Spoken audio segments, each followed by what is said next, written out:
అందరికీ నమస్కారం. ఇప్పుడే అందిన వార్త. టాప్ హీరోయిన్కి విషాదం, తీవ్ర దుఃఖంలో కుటుంబం. ఈ విషయాలన్నీ తెలుసుకునే ముందు వీడియోని పూర్తిగా చూడండి, అప్పుడే మీకు పూర్తిగా అర్థమవుతుంది. అదేవిధంగా చాలామంది సబ్స్క్రైబ్ చేసుకోకుండా వీడియోని చూస్తున్నారు, దయచేసి సబ్స్క్రైబ్ చేసుకోండి. సబ్స్క్రైబ్ చేసుకోవడం వల్ల నేను చేసే ప్రతి వీడియో అప్డేట్ మీకు ముందుగానే నోటిఫికేషన్ రూపంలో వస్తుంది. అదేవిధంగా లైక్ చేయడం మర్చిపోతున్నారు, దయచేసి లైక్ చేయండి. లైక్ చేయడం వల్ల ఇటువంటి ఇంపార్టెంట్ ఇన్ఫర్మేషన్ చాలామందికి రీచ్ చేసిన వాళ్ళు అవుతాం. ఇక లేట్ చేయకుండా వీడియోలోకి వెళ్ళిపోతాం. సినిమా ఇండస్ట్రీలో కాస్టింగ్ కౌచ్ ఉందా లేదా అనే విషయం కాసేపు పక్కన పెడితే, హీరోయిన్లు సినిమా షూటింగ్ సమయంలో హీరోలు లేదా డైరెక్టర్లు, ప్రొడ్యూసర్ల కారణంగా వేధింపులకు గురవుతూ ఉంటారు అనేది ఎవ్వరూ ఒప్పుకోలేని పచ్చి నిజం. ఈ విషయాన్ని చాలామంది వ్యతిరేకించవచ్చు, కానీ ఇప్పుడు కాకపోతే కొన్నాళ్ళు తర్వాత అయినా సదరు హీరోయిన్లు ఈ విషయంలో ఓపెన్ అప్ అవుతున్నారు. మొన్న ఈ మధ్య సినిమా హీరోయిన్ రాధిక తాను ఫేస్ చేసిన ఇష్యూను చెప్పుకొచ్చిన విషయం తెలిసిందే.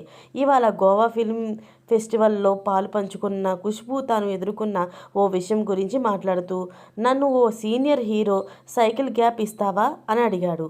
వెంటనే నేను, సార్ నా చెప్పు సైజ్ 41, ఇప్పుడు ఇక్కడ కొట్టమంటారా లేదా సెట్లో అందరి ముందు కొట్టమంటారా అని అడిగాను. దెబ్బకి ఆ హీరో మళ్ళీ నా జోలికి రాలేదు అని చెప్పుకొచ్చింది.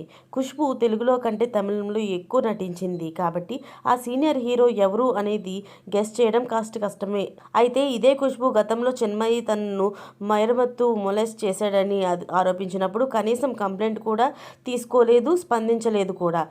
అటువంటి ఖుష్బూ ఇప్పుడు ఈ తరహా కామెంట్స్ చేయడం హాస్యాస్పదం అనేదే చెప్పాలి. ఇకపోతే ఖుష్బూ ఇప్పుడు తెలుగులో ఆఫర్లు మీద దృష్టి సారిస్తుంది. ఆల్రెడీ కొంతమంది ఫిల్మ్ మేకర్స్ను స్వయంగా ఫోన్ ద్వారా పలకరించిందట. ఖుష్బూకి తెలుగులో మంచి గుర్తింపే ఉంది. జూనియర్ ఎన్టీఆర్కి చాలా పెద్ద ఫ్యాన్ అని చెప్పుకునే ఆమెను ఎన్టీఆర్ తన తదుపరి సినిమాల్లోని ఏదైనా క్యారెక్టర్ ఇస్తాడేమో మరి చూడాలి. ఇలాంటి లేటెస్ట్ అప్డేట్స్ అన్ని మీరు ముందుగానే పొందాలి అనుకుంటే ఛానల్ని సబ్స్క్రైబ్ చేసుకోండి. అలాగే పక్కనే ఉన్న గంట సింబల్లో క్లిక్ చేయడం మర్చిపోకండి. Thanks for watching friends.